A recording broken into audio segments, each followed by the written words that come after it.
Hi dear students, welcome to G Centech. शुरू करने जा रहे हैं हम मैथमेटिक्स गेट के लिए। वो स्टूडेंट जो ये खोजते हुए आए हैं कि हमें मोस्ट ऑर्गेनाइज्ड गेट के लेवल का मैथमेटिक्स मिल जाए, जिसमें ढेर सारे क्वेश्चंस करने को मिल जाए और जिसको करने के बाद हम फुल ऑफ कॉन्फिडेंस हो जाए, तो आप सही प्लेटफॉर्म पर हो, क्योंकि आज से हम शुरू करने जा रहे हैं मैथमेटिक्स। आइए जानते हैं उसके इंपॉर्टेंस के बारे में और फिर चर्चा करेंगे सारे सिलेबस की और कौन कौन सी ब्रांच हम कवर करने जा रहे हैं। बने रहिएगा मेरे साथ अंत तक। तो सबसे पहले मैथमेटिक्स गेट के पॉइंट ऑफ व्यू से देखा जाए तो कितना इंपॉर्टेंट है ये जान लेते हैं। अब हम सभी जानते हैं कि गेट की जो एग्जाम है इन एनी ब्रांच 100 मार्क्स की है। ओके सर, इस 100 में से 13 marks approximately 13 marks devoted to mathematics. चलिए, हर साल ये समझ लीजिए फिक्स्ड वेटेज है इसका।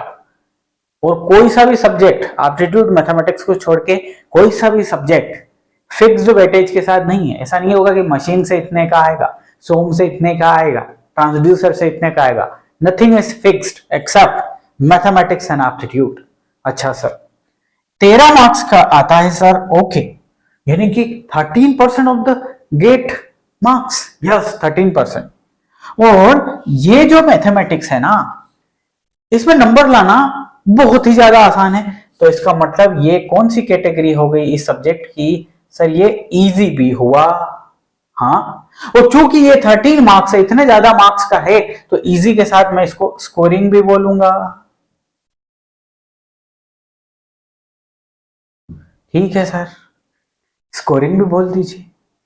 लेकिन क्या होता है कि मैथमेटिक्स इतना इजी है, हर कोई कर लेगा, हर कोई समझ लेगा, लेकिन इन दोनों के अलावा हमें इस मैथमेटिक्स को कवर करना है या इसमें पूछे जाने वाले क्वेश्चंस को जो कवर करना है वो टाइमली करना है। गेट एग्जामिनेशन तो टिक टिक वाला एग्जामिनेशन है ना। ऐसा तो है नहीं ना कि आप गए और एग्जामिनर आपको बोलता है आराम से करो बेटा, जब हो जाए तब निकल जाना। ऐसा तो नहीं होता। टिक टिक टिक टिक चल रहा है, सारी चीजें समय के साथ करनी है, तो टाइम का बड़ा ध्यान रखना है। तो काश ऐसा मैथमेटिक्स आपको मिल जाए जो सीख के आप इतने इतने कॉन्फिडेंस से फुल हो जाएं कि सारी चीजें विद इन टाइम करें। यानी कि मैथमेटिक्स में जो ट्रिक्स हैं वो आपके दिमाग में हो। कुछ लोग एग्जामिनेशन में सेम कहानी को करने के लिए, फॉर एग्जांपल डिटरमिनेंट सोल्व कर रहे हैं, उसका आंसर लाने के लिए 5 मिनट ले रहे हैं और आप 30 सेकेंड्स में कर दें।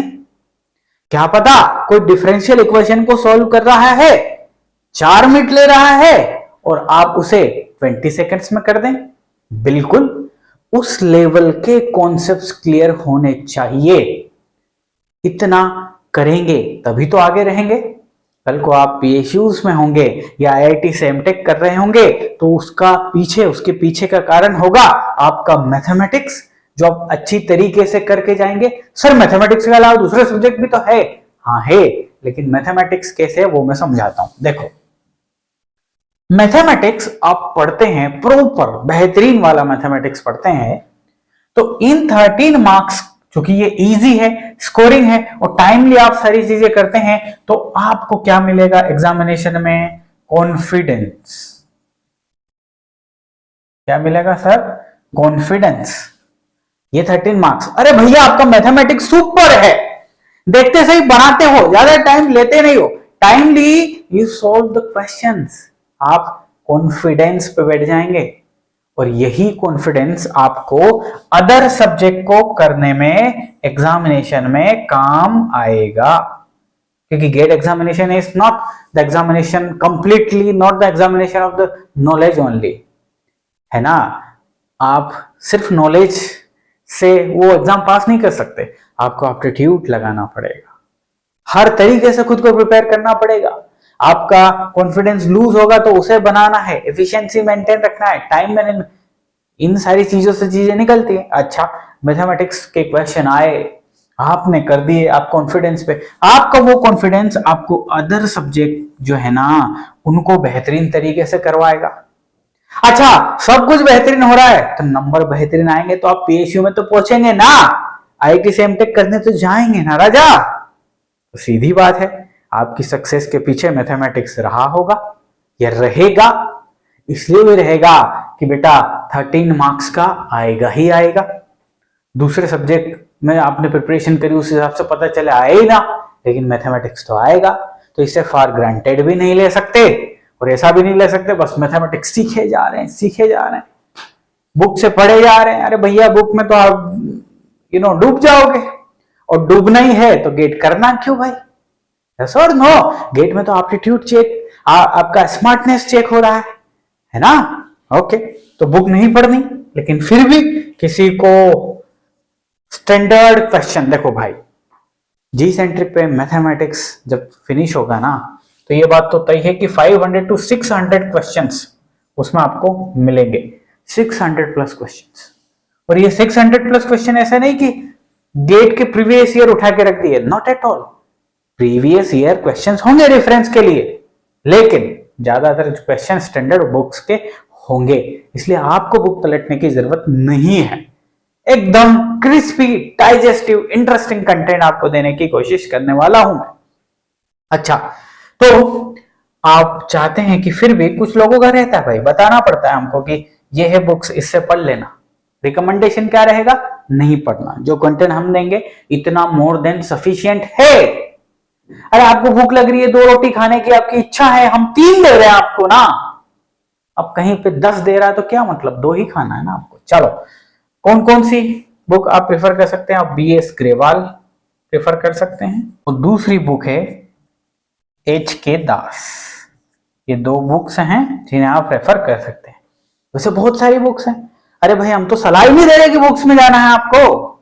13 मार्क्स लाना है और 13 मार्क्स को बेहतरीन तरीके से करना है, तो आपको इन 13 मार्क्स के लिए यदि जी सेंट्रिक के मैथमेटिक्स को आप देखते हो तो क्या होगा सर, 600 प्लस क्वेश्चंस कर लेंगे, और ये 600 plus questions with full of concept mathematics आपको मिलेगा। और इतना करने से आपको क्या दूसरी चीज मिलेगी? ये मिलेगी कॉन्फिडेंस। और ये कॉन्फिडेंस कहां काम आएगा? एग्जामिनेशन में। तो मैथमेटिक्स में सर हमने समझ लिया कि इसका इंपॉर्टेंस इतना है कि गेट को क्रैक करना है तो मैथमेटिक्स तो करना ही पड़ेगा।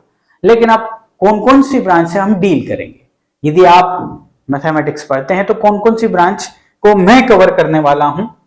ये आपके इलेक्ट्रिकल को कवर करेगी, ईसी को कवर करने वाली है, आईएन कवर्ड होगा, मैकेनिकल इंजीनियरिंग कवर्ड होगी, civil engineering, chemical engineering, production PI जिसे बोलते हैं, ये भी कवर होगी, और सीएस पार्शियल तरीके से कवर होगी, कंप्लीट कंप्यूटर साइंस के लिए नहीं होगा। आओ जरा देखते हैं क्या क्या है। सबसे पहले हम देख लेते हैं केमिकल इंजीनियरिंग।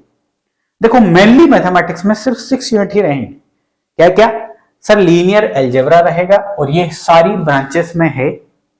सर कैलकुलस रहेगा, ये भी सारी ब्रांचेस में है। डिफरेंशियल इक्वेशन रहेंगी, ये भी सारी ब्रांचेस में है। कॉम्प्लेक्स वेरिएबल कुछ में है, कुछ में नहीं है, जैसे कि केमिकल में है साहब।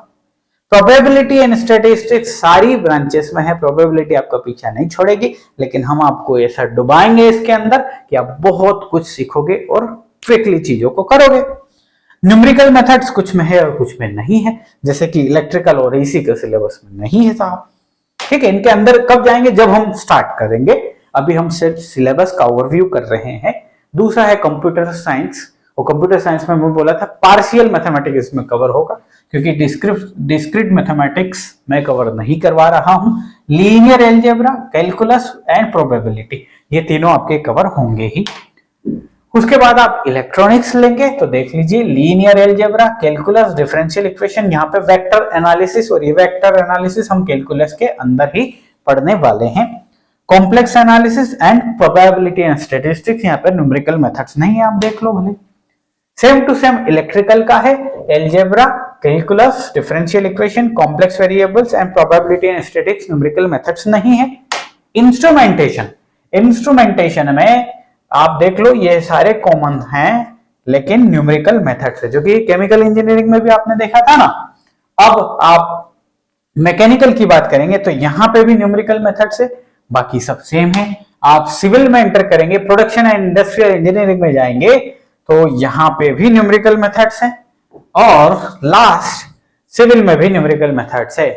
यानी कि कुल मिला के आपका मैथमेटिक्स 6 ब्रांच से कंप्राइज्ड होगा। Linear algebra, calculus, differential equation, numerical methods, probability and statistics, और साथ में कॉम्प्लेक्स एनालिसिस कुछ में रहेगा और कुछ में नहीं रहेगा। डिफरेंशियल इक्वेशन मैंने कवर कर ही लिया है, ठीक है। तो किसी भी टीचर को उसके कंटेंट को समझना है या ये देखना है कि यार सर कैसा पढ़ाते हैं, मुझे समझ में आएगा या नहीं, इसको जज करने के लिए एक बेस्ट फॉर्मूला देता हूं। मैथमेटिक्स भी क्या है, किसी भी फिजिकल फिनोमेनन को आप फॉर्मूलों के रूप में क्या कर लेते हैं भाई, ले आते हैं ताकि उसे एनालिसिस कर पाए। यही है मैथमेटिक्स। तो किसी भी टीचर से आपकी फ्रीक्वेंसी मैच हो रही है या नहीं हो रही है, इसको फॉर्मुलाइज करना है तो आपको उस टीचर के 5 लेक्चर देखने हैं।